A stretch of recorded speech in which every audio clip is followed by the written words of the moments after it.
Joining me now, just back from Vietnam, is the President's National Security Advisor, John Bolton. Ambassador, welcome back to Fox News Sunday. Well, following the failed summit in Vietnam, where does diplomacy stand between the U.S. and North Korea? What is President Trump looking for, and what is he willing to give? Well, I don't agree at all that it was a failed summit. I think the obligation of the President of the United States is to defend and advance American national security interest, and I think he did that by rejecting a bad deal and by trying again to persuade Kim Jong Un to take the big deal that really could make a difference for North Korea. As the President said, sometimes you have to walk away, and I think he made a very important point to North Korea and to other countries around the world about negotiating with him. He's not desperate for a deal, not with North Korea, not with anybody, if it's contrary to American national interest. Well, I want to pick up on that, though, because apparently it had become clear in the negotiations over the preceding weeks and then finally days before Hanoi that the North Koreans were asking for a much greater sanctions relief than the President was willing to give. Under those circumstances, did it make sense to even hold this summit? Well, you never know what the North Koreans are actually going to come with or if they're going to adhere to it. And a big part of the problem here in all these discussions where the experts are saying, well, the North Koreans will give up part of their program and the U.S. will release some of the economic sanctions, that has bedeviled prior administrations is the problem of incommensurability, that we're talking about things that don't have common measurements. And what North Korea has done consistently in the past is promise to denuclearize and then, by the way, not do it, to get economic benefits which provide their economy a lifeline, get them out of the trouble they're in, and then allow them to go back to the nuclear program. That kind of mistake is exactly what President Trump said he would not permit in his administration, and he did not do it. You didn't really answer my first question, I'm now realizing, which is where do things stand and what is the President, what does he want and what's he willing to give? What he has said from the beginning, that North Korea, if it makes a strategic decision to denuclearize, can have the prospect of a very, very bright economic future. The President held that door open for North Korea and Singapore. They didn't walk through it. He held it open for them again in Hanoi. They didn't walk through it. He's ready to hold it open again. No fixed date for a third summit, but he's turned traditional diplomacy on its head, and after all, in the case of North Korea, why not? Traditional diplomacy has failed in the last 3 administrations.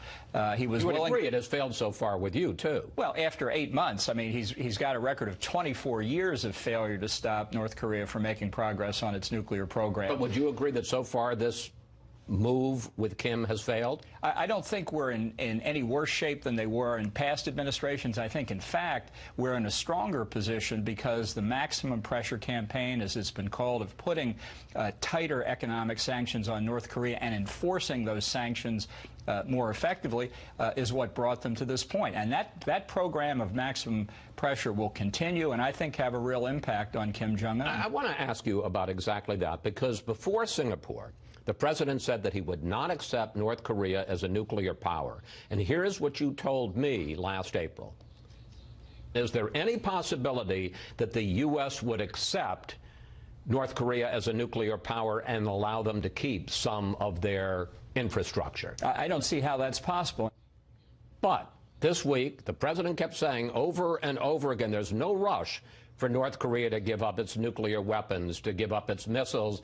The key is no testing. And according to intelligence reports, U.S. intelligence reports, in the last year, while they have not tested, North Korea has produced enough nuclear fuel for 5 to 7 more nuclear weapons. So I guess the question is, in effect, despite what you said, despite what the President said, aren't you accepting North Korea as a nuclear power? And haven't you, in fact, given a big concession, which is that in return for no testing, you've agreed to cancel major joint exercises with the South Koreans? No, I don't think the President sees it that way at all. The objective of making sure that North Korea denuclearizes is still the policy of the administration. And I think... But then why does it say no rush? that the fact is, at the moment, the leverage is on the side of the United States as the economic sanctions continue to take hold. There's no doubt over a protracted period of time that the time does work in favor of the proliferator, but I think our judgment right now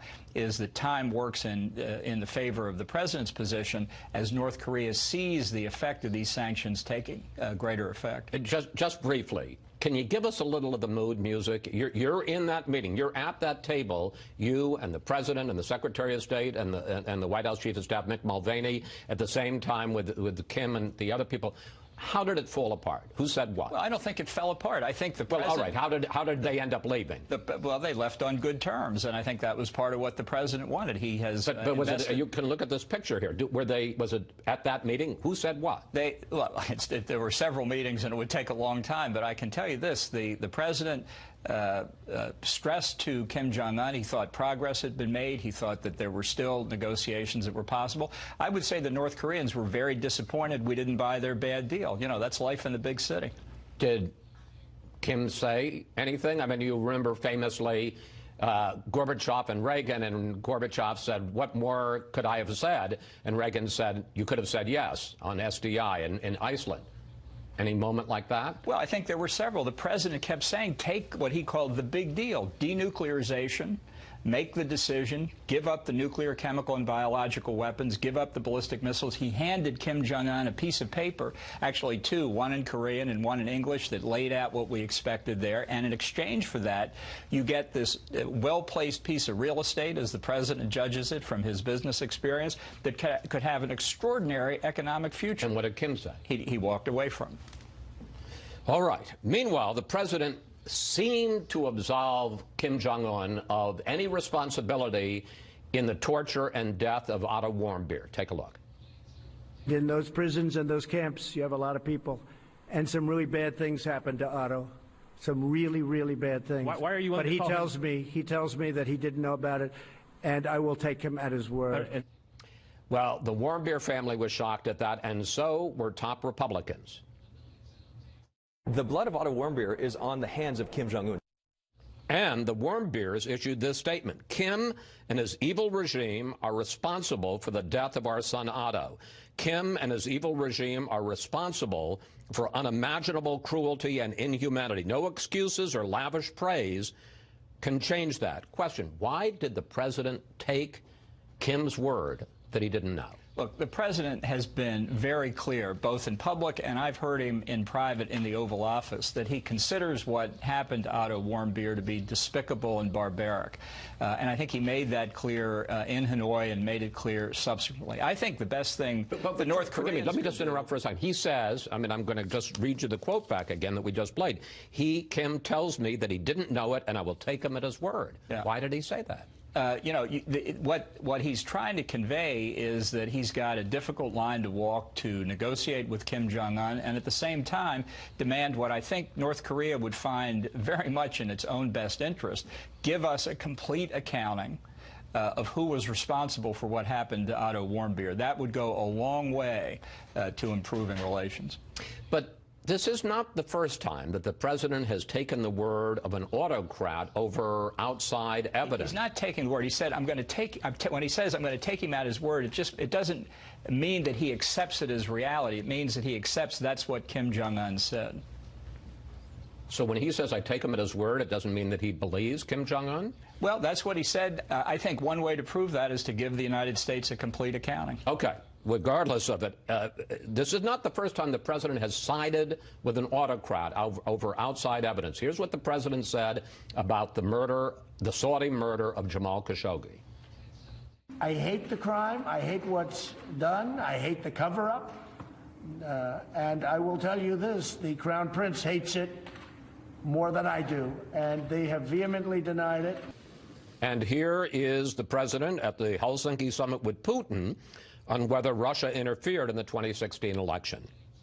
I have great confidence in my intelligence people, but I will tell you that President Putin was extremely strong and powerful in his denial today. Why does the president trust Putin and MBS and Kim over U.S. intelligence. I don't think that's what he's saying. And again, if you take the case of Khashoggi, he and others in the administration have said repeatedly, we want from Saudi Arabia a complete top-to-bottom explanation of what happened. And it's been months and you haven't gotten it, and the Senate has been calling for stricter sanctions, and you guys are opposing it. It certainly would happen in the case of Putin. He specifically said U.S. intelligence says this, but Putin says no. And fundamentally, in the case of all three of those countries, we've got to pursue American national interest. And that involves matters much weightier, much more important than some of these statements by the leaders. Look, foreign leaders who are friends of ours lie to our face as well. This is nothing new in international relations. But forgive me, and you go back to the Reagan years too, as do I. Ronald Reagan, when he was dealing with Mikhail Gorbachev over the most sensitive issues, continued to call him out on human rights and the abuses in the Soviet gulags. He didn't shy away from confronting Gorbachev with the tough issues. I don't think President Trump has either. Certainly, as you heard, even in the tapes you played, again, on the Khashoggi thing or on Otto Warmbier, he's decried the acts that we're concerned about as barbaric. Okay.